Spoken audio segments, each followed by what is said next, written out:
Our golden egg. There's one more.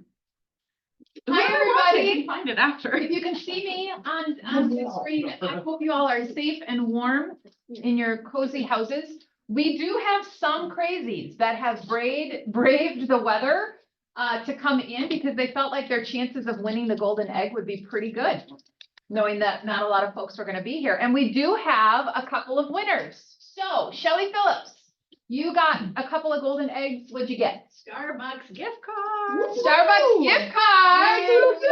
Yay. Jamie True, what'd you get? Amazon. Amazon gift card. Anybody else? What'd you get, Connie? Starbucks. Connie got Starbucks, and it's Connie's birthday. So happy birthday, and it's Lisa's birthday. Happy birthday. And who else? Elijah, Free April invoice. free April invoice. Woo. Yes, you snooze, you lose, peeps. You're still in your PJs, you're out of the game. No, I'm teasing. I'm glad you're all safe. And I'm so thankful for technology because pre-COVID, we never would have had this, right? So there are some really good things that happened in that. All right. I want to make sure that we stay timely because right at 12 o'clock, we will have our value squared starting from International. It's going to be streamed from Gary's office. And so Jay, Gary, and Jason will be presenting that to us. Now, there will be other times that they do host this value squared. I do believe the information will change accordingly based upon the updates within the settlement situation. So it's not as though if you miss this one, you can't pick up on another one, but this one is going to be, and this one will be very, very good. So we're going to stay real close in our time.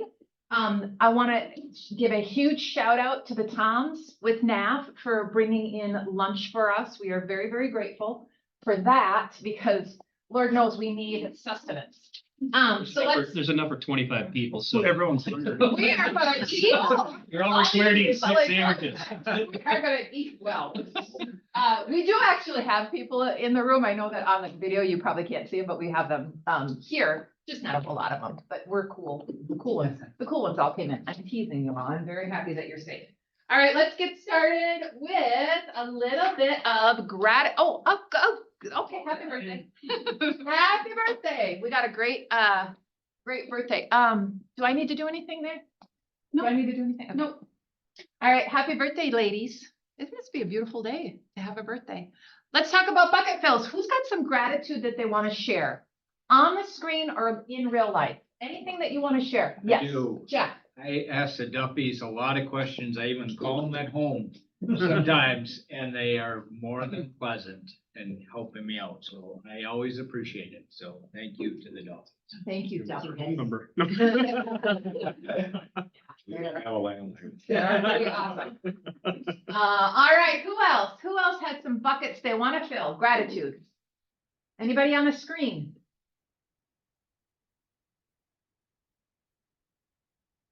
Okay. I want to take a couple of seconds just to fill everybody's bucket and be very, very grateful for everyone's kindness, their prayers, their the beautiful flowers that were sent, all of the people that came to the visitation and the funeral. For my mom, I'm so grateful for you all. Thankful for our staff that just stepped in and took over. And I am very, very grateful, of course, for Jared. So grateful for him. So thank you to everybody who has helped out over these last couple of days. It's been a journey, and hug those that are close to you because you just never know. So I'm very, very grateful and thankful for all of you, for all of your kindness. Anybody else? Yes, Shelley. I have one. Can you hear me? Oh, Laura, go ahead. Are you here or are you in Colorado? So I'm in Colorado right now. And that's actually a part of my gratitude because I'm looking to get dual licensed. So I've been meeting with a couple of the Keller Williams offices here. And I just want to shout out to Jen and the whole leadership team because I don't think we realize in our office until you go to another office, like how much training and resources we have that I'm learning that other offices don't always have. And I knew when I went to go meet other offices, I'm like, it's going to be really hard to beat our office because we're amazing, but it's very evident. So thank you for everything that you provide, especially as a new agent. It's so appreciated. Well, thank you for that. That is wonderful. And you let me know if you need any help out there. I've got some friends in Colorado. So you let me know if you need any help with any contacts out there. Okay, thank you. Absolutely. Oh, hi, Jared. Jared's here. Jared's here. Thank this individual who's calling me. Shelley, go ahead. I want to shout out to Jonas and sharing, kind of goes back to our office, right? I asked, I'm like, who's got a resource to fix this carpet that Kat's ruined? And he has an amazing carpet person, but I am telling you that made it so affordable for my client to be able to replace all of the carpet, which in turn is going to help her get top dollar for her unit. I cannot, and first of all, that carpet guy is amazing. And it was a blessing for her. And now, if you have that need for a client to sell a home, it's perfect. Just, we just gotta sell a property, right? So, wonderful, wonderful, wonderful to have that resources in our office, in our MC 475 page, that we're always collaborating and talking about things because it truly makes a difference. That's so awesome. Yes. Yeah, you guys are, I know we don't know what we don't know sometimes. And I would just encourage you or remind you that you all are awesome. Really, like ahead of the game on a lot of different things. So thank you for being so cool. Yeah, Elijah. And Yeah. crushing it right now with just kind of in the absence of Sarah and putting on many hats right now and just kind of like getting well with our productivity stuff going on. And I know Sarah did an awesome job setting it up for us, but he has kind of been filling in and helping us with that, which is awesome blessing to have as well in the office. So good. Anna, you are very appreciated. Very appreciated. All right. Look at all of us raising that energy level. Highest form of energy is gratitude. Welcome to Sheila Fong. So Sheila is joining Dan Ekholm's team. And so we're very excited to welcome her. Super excited to see where she goes with her business. Congratulations to our most recent cappers, John, Molly, and Anthony Pasasante. A big, huge round of applause for them achieving their cap status. Woohoo, one clap. Awesome, nice work. And congratulations to Darcy. I'm not sure if she's on. Darcy had her first accepted offer. Congratulations to Darcy, one big, nice work. And what else? Oh, our February awards. So top individual agents for closed volume and units. Hey, these slides look really good, by the way. Nice work. Yeah, we got Shara, Darren, Wendy, Allie, and Trent Zimmer. Congratulations, you guys. Big. I know all of you are doing that on the screen with us. February awards again, top teams, closed volumes in units. Crest, Dale, and Bob. Look at you. Team Hawkins, the Ekholm Group, Success Home Team, and the Win Team. Congratulations, one big woo! Nice work. And then our top groups. I'm sorry. Thought Hawkins retired. I know, right? Do you know, I read that post in Diane's post and I'm like, wait, what? What is she talking about? That she just meant she and Bob are doing their own admin. I'm like, all of us have to do our own admin? I don't get it. But anyway, I had to read that a couple of times. That's their pension fund. Yeah. Our top groups for closed volume and units, the Holtz Real Estate Group, Peak Real Estate Team, Minnesota Home Co., Duffy Homes Groups, and Brooke Boss. Congratulations. Woo. Nice work, everybody. All right, so Market Center updates. This is me. Go ahead, Anna. Okay, so we have a new system for if you want to use open house signs. So basically, instead of just coming and checking them out on the little form, you will email Connie at the front desk or whoever's at the front desk that day and say, hey, I need this many signs. They'll be labeled like 475-01-02, so on. Just so that we can keep them more organized. We finally got all of them back in their home, which is really exciting. And then basically, if you check them out on a Thursday, we would expect them to be back, say, Monday or Tuesday of the next week, so that we can make sure enough of our agents are getting to be able to use them. So that's that. If you have any questions, you can email the front desk. Red Day is May 9th. That is coming up. I have secured our spot at Havenwood like Yay. last year. We'll do the same thing there. We'll do like men's coffee, women's coffee, bingo, all that kind of good stuff. And then we're still working on an outdoor location for more like physical labor stuff. So stay tuned on that. We're closed on Friday, just so you all know. There we go. And then the Selectable class that was supposed to be right after this is tomorrow at 1. And then our Value Squared watch party is after this. And we'll have lunch for you all. And it's gonna be great. And thank you for coming in the treacherous snow. Yeah. How long was the watch party? Cause I saw when it started, I just didn't see when it ended.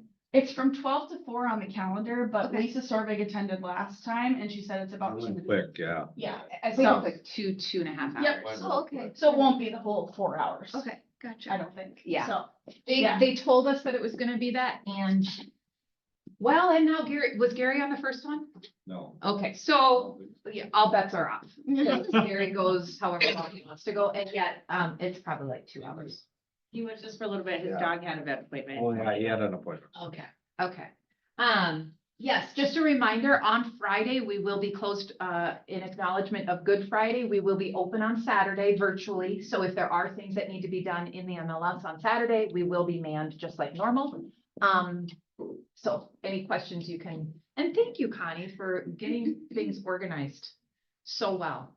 Connie is working on, CE as well. So you're gonna start hearing lots of friendly emails to get everybody's CE done. Hey, for our Wisconsin folks, if you haven't signed up for that Wisconsin CE that does the first week, April 3rd, 4th, 5th. It's during Red Day, I think. Oh, no, It's not in May. no. Oh, it's in April. It's actually April like 3rd, 4th, and 5th or something like that. Yes. We also have 2 commercial CEs that will be coming up. Technically, yes, a residential agent can attend them. So if you wanted to, the topics haven't come out yet. We're still lining up the vendors, but they'll be in April and May. So if you also want to attend any commercial CE just to get your feet wet or something, that's totally fine too. Good idea.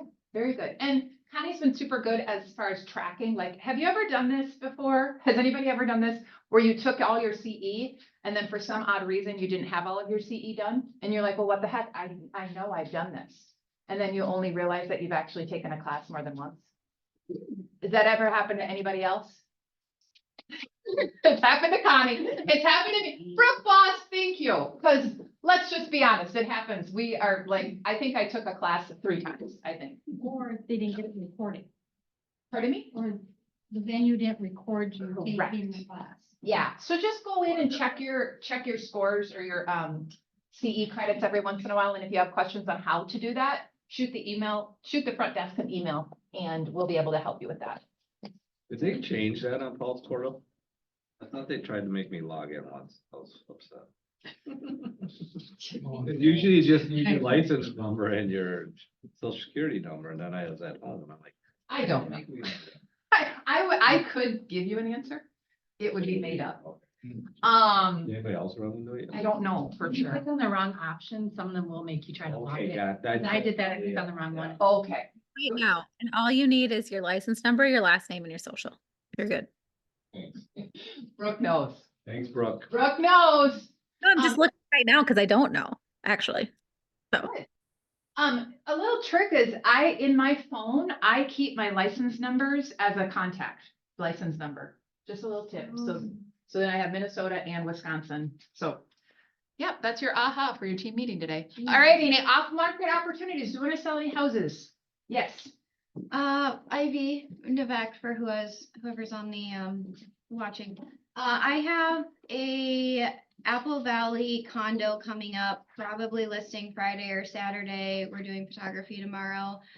It's a 2-bed, technically 1 bath. It was built as what they call a split bath, which is a sink and a shower in 1 bathroom. And it's got the door connecting them like a pocket door. And then it has a toilet and sink on the other side. So it's 1 bath, but it's got 2 sinks. I don't know. It's a strange layout.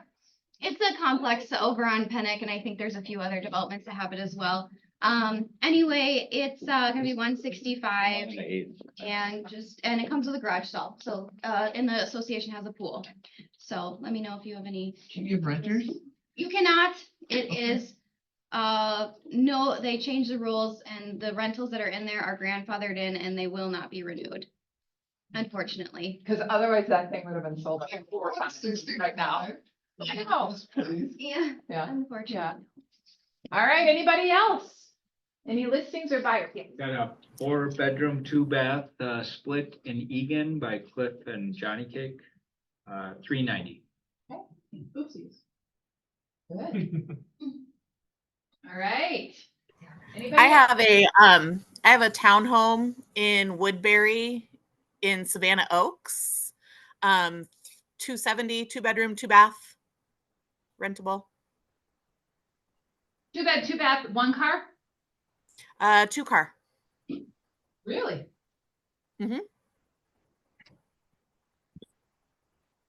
Mark Duffy. We have a 5-bedroom, 4-bath on 3 acres. Timber Grove Heights, would be listed at 924.9. It's overlooking the river. There's some river views and stuff. Very nice house. Goes active April 3rd. If anybody wants any more information, I can shoot them pics and stuff too. Sue Evans, did you have a buyer over there? I can't remember. I thought somebody had a buyer. Okay. Sammy Massey says, have a buyer need up to 300K in East Metro, 3+ beds, 2+ car, garage, single family. Okay. East Metro, she said? Yes. Okay. Shelley I have one. Mickey Okay, Mouse. Mickey Neely, go ahead. Yeah, I have a withhold. It's a twin home, no HOA. It's in Apple Valley on the Pinnock and 140th area, 3 bedrooms, 2.5 baths, 2-car garage. It's gonna come on probably about the 12th of April, somewhere in there. Single family or townhouse? It's a twin home, Oh, twin home, sorry. Yeah, you did say that. Did you say a price, Mickey? 320. I have a single level townhome in Mounds View. Sorry, I beat someone and I can't tell who it was. No worries. Go ahead. Kind of want to know.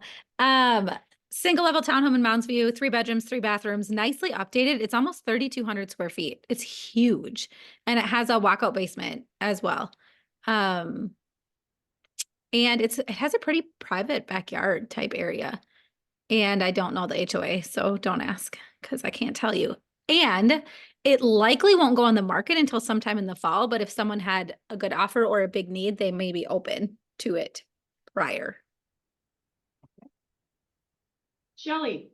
Yeah, I have a condo in Coon Rapids, 2 bedroom, 2 bath, 1-car garage, 190. I have a single family home in South Minneapolis, 3 bedroom, 1 bath, 2-car garage, 270-ish. And I have a Ramsey townhouse coming on this week, 2 bedroom, 2 bath, 2-car garage, 285. Ramsey. But it's a townhouse. Oh, shoot. Okay. Aiden's looking for a single family. Yeah. Yeah. Okie dokie. All right. Hey, this is kind of fun to hear all these listings coming. Yeah? And add them to the off-market spreadsheet.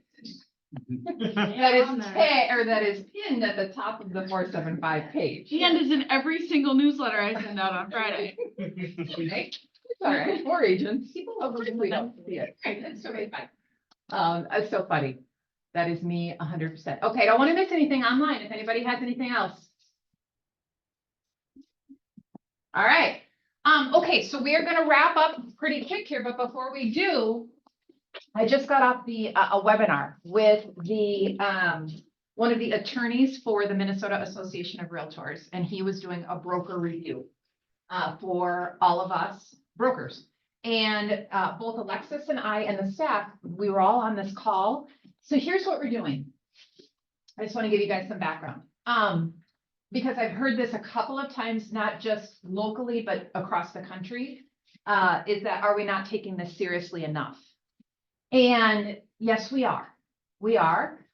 We are taking our education both kind of logistically and legally, locally from the state. And we're tapping into the international through KW on business building to help you overcome objections, add to your value proposition, and articulate your value. So we're doing it 2 ways. And Alexis is going to have her Alexis Nexus. A lot of this information will be shared at the next Alexis Nexus. And I've reached out to the state to ask them to please send me the actual slide deck, because I was just doing screen captures and putting it on a Word doc, so that we can get the slide deck and hopefully the recording. I'm not sure if they're gonna give me the recording, and yet I just keep asking. Because somebody will say no, and then the next person might actually say yes. So we'll just see. Because it was very good information. So what is happening right now is the state, the attorneys have all said, this is a moving target. So everybody just breathe for a minute. However, they are putting their ducks in a row, specifically with forms. So that's a big question that we always get. Well, will we have more forms? How will we negotiate these commissions and compensation? What are we going to do? They have forms. Their forms committee is currently meeting right now. And they intend on having all of their forms done in a timely fashion to correlate with that mid-July. However, be aware, Lone Wolf is the provider for all of us to get those forms up into, you know what I'm saying? Transactional. Thank you. Yep. So in that, now Lone Wolf, Lone Wolf. I always want to go Lone Oak because, you know, they do this for everybody. So they have already told the state, guys, I can't guarantee that it's going to be as timely. We'll do a workaround. We'll figure it out. I just want to let you know. So what the next steps that are going to be happening, the motion for the preliminary settlement approval is probably going to take place in April, more than likely. A decision on that approval, if they will or will not, is probably also going to be done in April. They'll give 60 days for the brokers, brokerages in the MLS to opt into the agreement. NAR is going to assist us with this. Mid-July is when those rules change. Now, anybody in the room already seen zeros on payouts? Yeah, so that was asked, like, what do we do now? Communication between agents is going to be important, and I would suggest you do it via an email.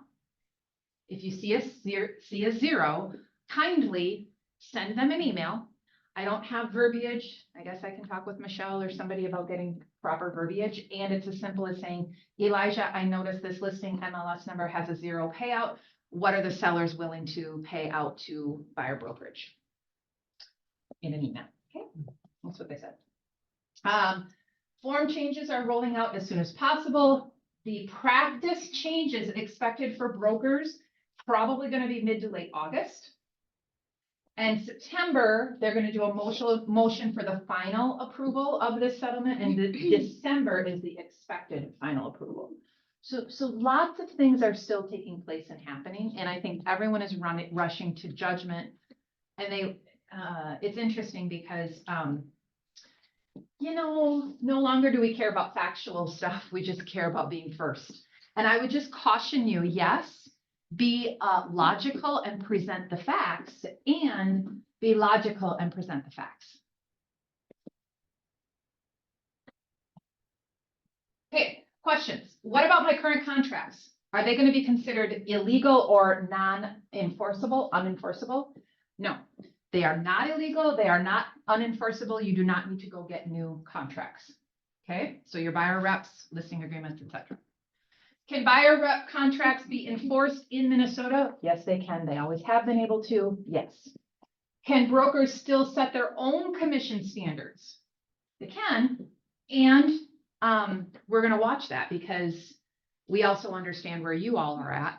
And I think putting something in standardized language when we don't have actual guidance on it is a little bit dicey right now. So we will work with the state, we'll work with our ALC, we'll work with Jared, we'll work with Michelle, all the peeps.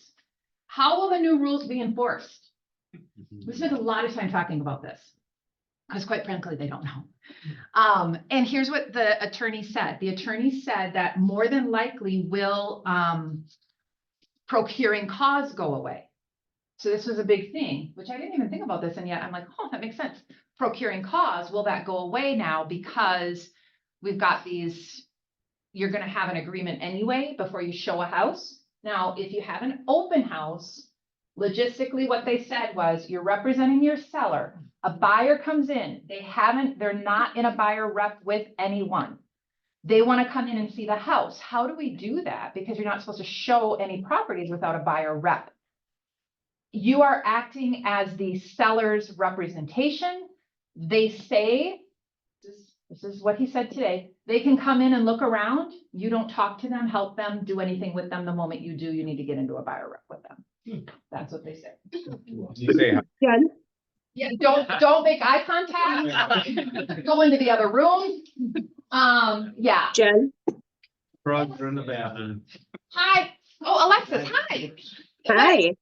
Hi. I wanted to just echo everything that you're saying, and the greatest point that I think he made was representation, or the discussion of agency must take place, and it is not specifically an exclusive right to represent the buyer must be executed.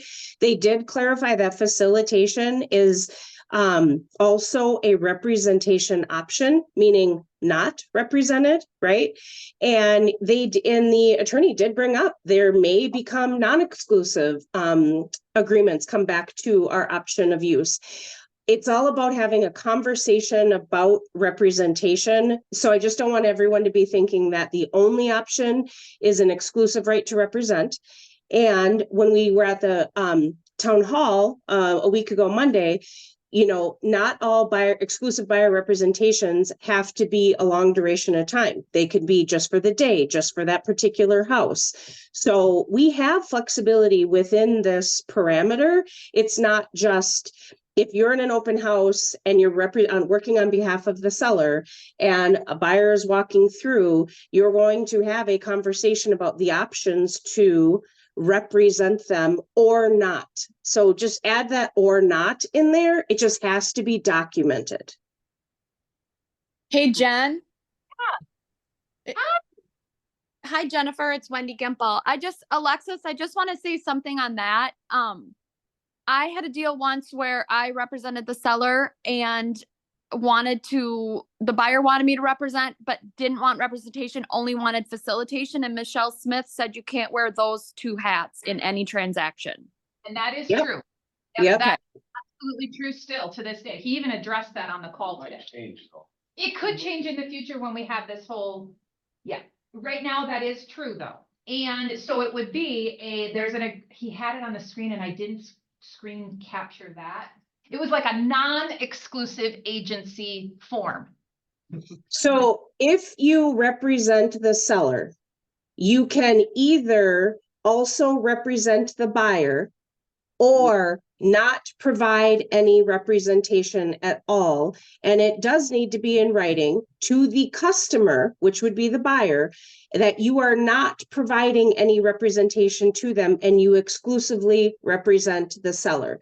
You cannot simultaneously be in an exclusive right to represent a seller and also facilitate for a buyer. Right. And I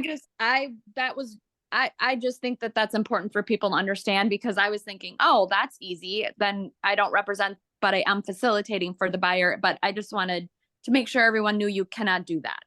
Thank you. That is true. Yes, you are 100% accurate. Pretty Yes. sure we have that in our clauses too. Yes. The one that Michelle worked, I think that's one of the clauses, is being a customer to the contract. Yes. Yes. And I the have that clauses, language Jeff, in- can you remind everybody where the clauses are? Sure. They're in the document section in Instanet, within all of our templates. Okay, so if you need those, they're in there. Because there's office ones and personal ones. Correct. Okay, lastly, 2 minutes, lastly, can a buyer agent be paid with a retainer fee? Or menu pricing, Or hourly. or hourly? I want to shy away from the hourly one because that needs a lot of work. However, the retainer fee, guys, retainer fees have always been okay. No. So there's that. So he just wanted to reassure us that they are diligently working on making sure that we do this the correct way according to what the settlement says, and still provide options, because there are options for us within the transaction.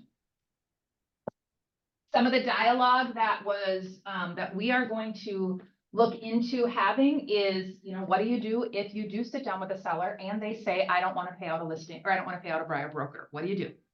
We need to have those conversations, and we will.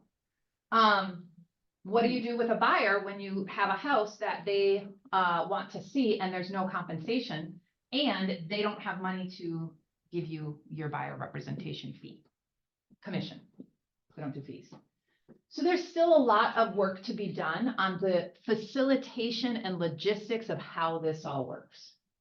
And we will continue to educate you on that. I just wanted to give you an update of what I've most recently learned. Again, I will send out this slide deck. If they don't give me the real one, I'll send this one out to y'all. And I'm hoping that they will. I think I can get them to send that to me. I believe. All right. We have right now Value Squared is going to be talking. Tom's, come on up and share with us what this is all meaning within the lending world. Then we'll get some lunch and we'll hop into our Value Squared. I have a feeling they're going to be fine with us hopping in a couple of seconds after 12. They probably won't even have it ready.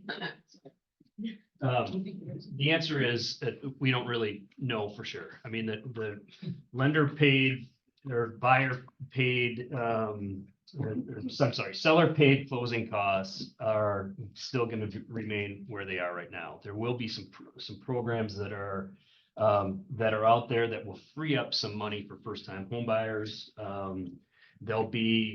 There's this first generation program is going to be helping out a lot, but I know that's just a very small section of things, but we are learning as you're learning how it's going to affect the buyers. And but I don't see any lending parameters changing based on seller paid costs. One of the questions, can I ask you if you guys could get back to us on, was he said in the presentation today that a compensation paid by the seller or the listing broker directly to the buyer broker, so covering that in the transaction, is legal and should not be considered an IPC for financing. IPC, I don't really know what that meant, except that he was talking about how sometimes when other people will give the buyer money, it can affect their qualifying power or being able to be qualified for it. And this, he said, should not necessarily go against their ability to purchase if it's. So yeah, it's not necessarily, it's not a closing cost of the buyer. So that's just the same as it's always been. The seller is paying the agent, it has nothing to do with the. Okay. It's an interested party contribution. Yes. So that is exactly what I was gonna bring up, is if you could remind us, because I don't remember off the top of my head, I think it was 3% and 6%, but I believe if you're putting down 5% or less, or maybe 9% or less, you can have up to 3% given back towards the buyer, towards interested party contributions, or if they're putting 10% down or more, it could go up to 6%, which I've always thought is bizarre, because if the person has more money down, why would they need more money given, granted in a interested party contribution? So is that what they are? And that's, what is up for debate at this time, is whether or not that's gonna change? Yeah, that's really, from my understanding, that's not up for debate right now. When I looked it up, it's just, that's not the same as an IPC, interested party contribution. Okay. I looked it up on Friday, and seller paid closing costs, commissions were not listed on there as something that seller paid closing costs would go towards. I did put a chart on Facebook of all the different breakouts with 3%, 5%, how much the seller can pay. Mm-hmm. But my understanding is it cannot go towards commissions. Or seller concessions can't go towards commissions at this point. But really, is it? Because if seller paid closing costs are just lowering the buyer's cash to close, couldn't that free up funds for them to then pay you with the funds they have left? Basically, instead of, the only case that would come into play is if you're able to ask for 6%, and you could go 3% closing costs and 3% commissions. But if it's a first-time home buyer, if they need more money to pay out now, you just get the closing costs paid for to free up money to pay the commission. Right. I was gonna add, so I know I mentioned this briefly on the Facebook group. So I was on a team, this was 10 years ago when I first started in real estate. It was called the 14 Moves Real Estate Team. They've since gone to another brokerage, but when I was on their team, pretty much every transaction we were doing, we were using MHFA through the state, and they were allowing us to charge the extra 0.75 to the MHFA funds, which is like, I think now it seems a little bizarre. At the time, I didn't know it was anything different. But the MHFA funds, because they were having us charge 3.5% on that team, to offset the cost of what we were paying back to the team, and then also like the support that we were providing, which we did have pretty amazing support. But with that being said, we were getting paid 2.7 typically on a transaction, and then we were charging the 0.75 back to the buyer, and that was actually coming from state funds.